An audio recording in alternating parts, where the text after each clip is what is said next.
উদয়রাজ, বহুদিন আপনার বাবা তৈরি করা স্কুলে মাস্টারি করেছে, আপনি সেটা বিক্রি করে দিলেন। এখন সেখানে জুয়ার আড্ডা বসেছে। এই দেখো কিসব কথা বলে। হ্যাঁ, আমাদের মালিক কি বেশি দূর লেখাপড়া করেছেন? তা অন্য ছেলেমেয়েরা শিক্ষিত হয়ে যাবে, এটা ওনার পছন্দ নয়। এই মুখ বন্ধ। আমি বলছি, শুনুন মাস্টারমশাই, আমি স্কুলটাকে জুয়ার আড্ডা করে দিয়েছি কারণ জুয়ায় ব্যবসা হয়, বাণিজ্য হয়। আর বাণিজ্য মানে কি?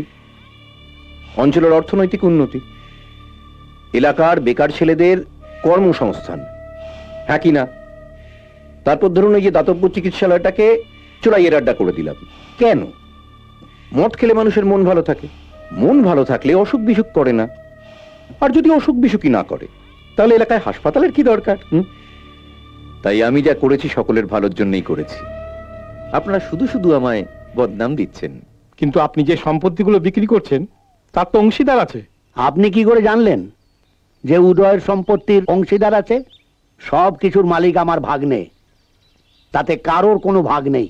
কিন্তু আপনার ছোট ভাই বিজয়, সে তো আবার ফিরে আসতেও পারে। ও সব নিয়ে টেনশন করবেন না, ও আসার আগে মালিক সব বিক্রি করে দিয়ে ওপরে চলে যাবেন। উপরে মানে? আমি চাঁদে যাওয়ার কথা বলছিলাম মালিক। আজকাল হামেশাই লোকে চাঁদে যাচ্ছে না। মুখ বন্ধ। শুনুন আপনারা, আমার টাকার প্রয়োজন, তাই আমি আমার পৈতৃক সম্পত্তি বিক্রি করছি। আমার কোনো অংশীদার নেই, সুতরাং আমায় বাধা দেবে কে?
কে ভাই তুমি? কাকে চাই? না মানে এমএলএ উদয়রাজ চৌধুরী। আজ তার জন্মদিন, তাই তার স্ত্রীকে নিয়ে তার শাশুড়ির কাছে জামাই আদর খেতে গেছে। আর তার মা? মা বাড়ির পেছনে যান, দেখতে পাবেন।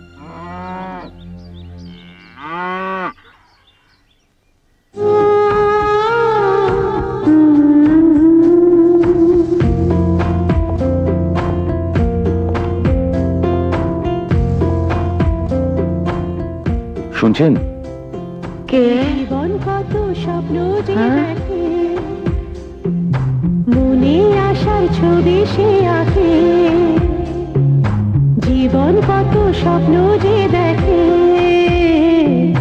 মনে আসার ছবি সে আঁকে। কিছু স্বপ্ন আসা তবু পায় না ভাষা, সময় সে তো নিজের মতো চলতে থাকে।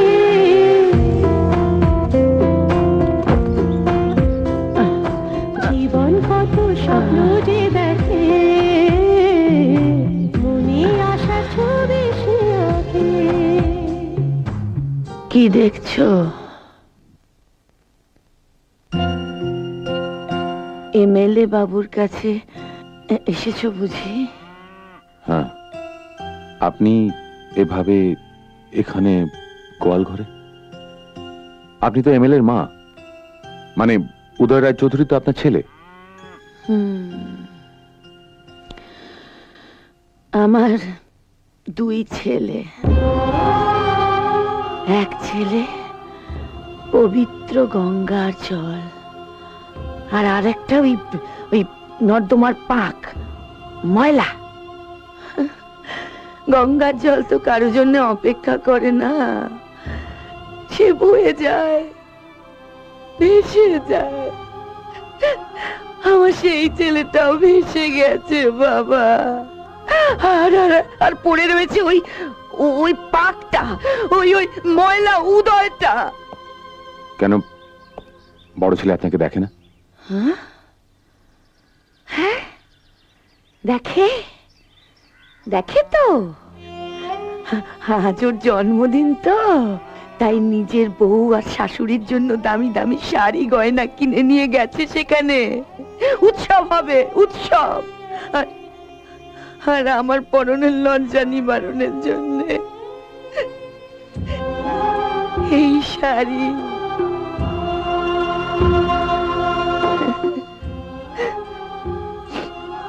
এই হচ্ছে মায়ের আঁচল।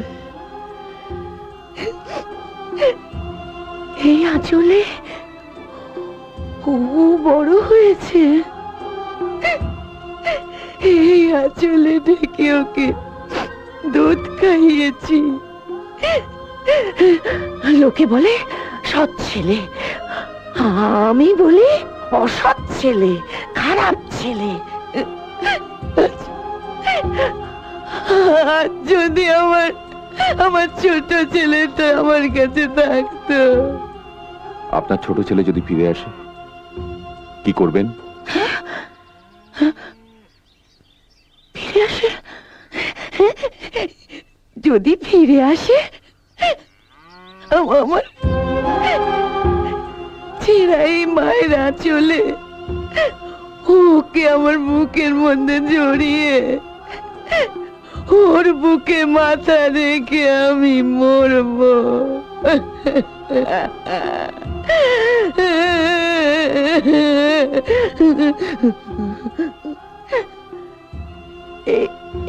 কি বাবা, তুমি কাঁদছো? পরের মায়ের জন্য তুমি কাঁদছো? তোমার মতো ছেলে যে পেটে ধরেছে সে যে বড় ভাগ্যবতী বাবা। আপনার একটা মেয়ে ছিল না? অঞ্জলির কথা বলছো তুমি? হ্যাঁ। আমি যে যন্ত্রণা পাচ্ছি ওর যন্ত্রণার তুলনায় তা কিচ্ছু না, কিচ্ছু না। কি হয়েছে অঞ্জলির? থাক, ওসব কথা নাই বা শুনলে। কাটা ঘায়ে নুনের ছিটে দিয়ে কি হবে বাবা? যাও, তুমি চলে যাও, যাও। আপনি আমাকে দয়া করে সব বলুন।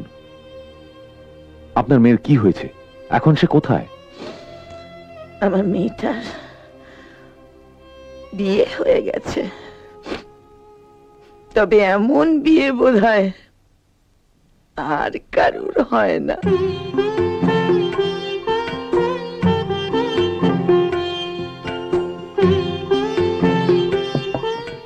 মেয়ে আমাদের খুবই পছন্দ হয়েছে, একেবারে সাক্ষাৎ মা লক্ষ্মী।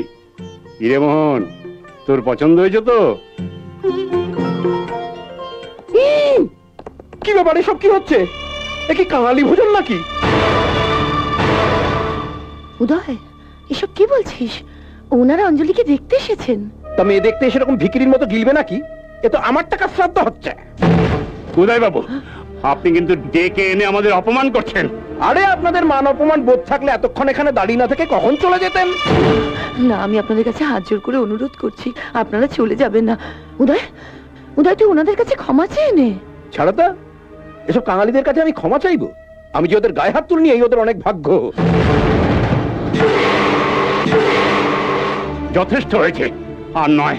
বাড়ি চল মোহন, এখানে আর এক মুহূর্ত নয়। দয়া করে যাবেন না, শুনুন না। কি হলো মোহন, চলে আয়।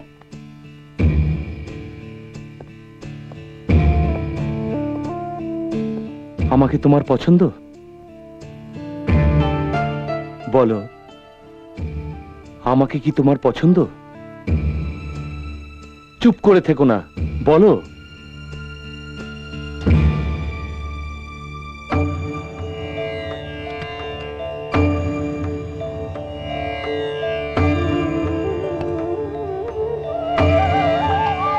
কি করছিস মোহন? অভিশপ্ত রাজকন্যাকে এই রাক্ষসপুরীর থেকে উদ্ধার করছি বাবা।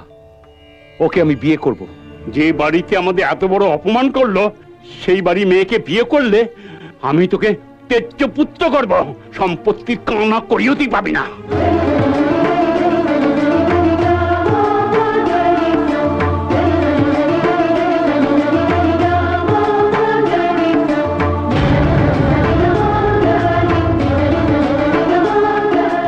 আমার জীবনের সবচেয়ে বড় সম্পত্তি আমি পেয়ে গেছি বাবা।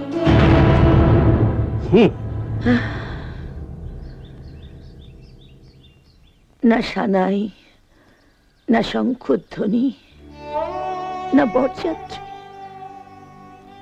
বিয়ে হয়ে গেল আমার অঞ্জলির, বিদায় হয়ে গেল। অঞ্জলি এখন কোথায়? শিমুলপুর।